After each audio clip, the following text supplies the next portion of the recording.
দানব নামের একটি ছবিতে অভিনয় শুরু করলেন শরীফুল রাজ। অনন্য মামুন পরিচালিত সেই ছবিতে রাজের বিপরীতে নায়িকা হিসেবে থাকছেন বিদ্যা সিনহা মিম।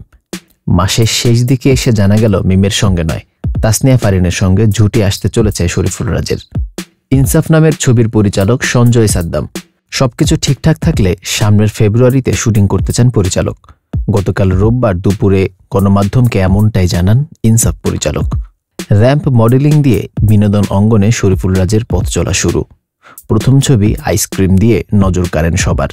তবে রাজকে বেশি আলোচনায় এনেছে পরাণ সিনেমাটি। প্রশংসিত হয় রাজের অভিনয়, লুক, অঙ্গভঙ্গি।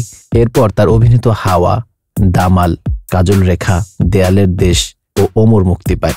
প্রতিটি ছবি কোনো না কোনোভাবে আলোচনায় রেখেছে এই ঢালিউড তারকাকে। গেল বছরে শেষ করেছেন হাসিবুল রেজা কল্লোলের কবির সিনেমাটি।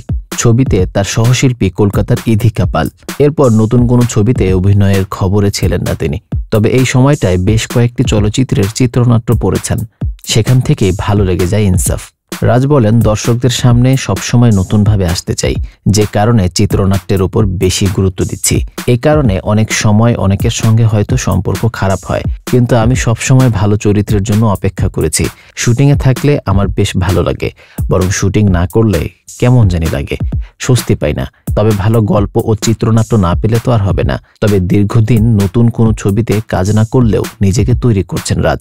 তিনি বলেন, নিয়মিত সিনেমা দেখি, বই পড়ি, ঘোরাঘুরি করি, নিয়মিত জিম করি, নিজেকে সময় দেই। নতুন ছবির জন্য তো নিজেকে গোছাতে হয়। কলকাতার জনপ্রিয় চিত্রনায়ক জিৎকে নিয়ে বানিয়েছেন ঢাকার সঞ্জয় সাদ্দাম। 2023 সালের ডিসেম্বরে জিৎ ও মিম অভিনীত সিনেমাটি বাংলাদেশের প্রেক্ষাগৃহেও মুক্তি পায়।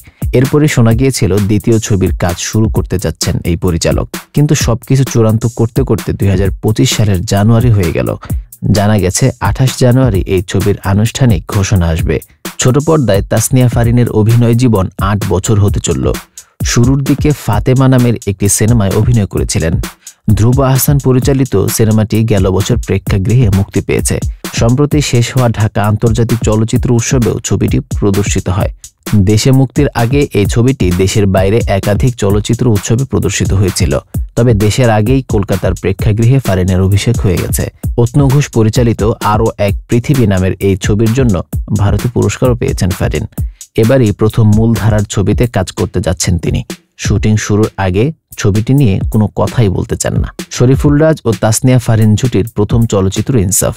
এই চলচ্চিত্রটিতে গুরুত্বপূর্ণ ভূমিকায় আছেন মোশাররফ করিম, এমনটাই জানিয়েছিলেন পরিচালক। এই ছবিতে তার চরিত্রটি হচ্ছে নেতিবাচক। সম্প্রতি বড় পর্দায় মোশাররফ করিম অভিনীত বিলডাকিনী নামের একটি ছবি মুক্তির কথা শোনা গেছে। তবে কিছু জটিলতার কারণে শেষ পর্যন্ত ছবিটি আর মুক্তি পায়নি। এর মধ্যে ইনসাফ ছবিতে অভিনয়ের খবর মিলল। পরিচালক সঞ্জয় সাদ্দাম জানালেন, ইনসাফ অ্যাকশন থ্রিলার ধাঁচের ছবি। তিনি বললেন, চরিত্রের জন্য যাদের যাদের প্রয়োজন তারাই এ ছবিতে অন্তর্ভুক্ত হচ্ছেন।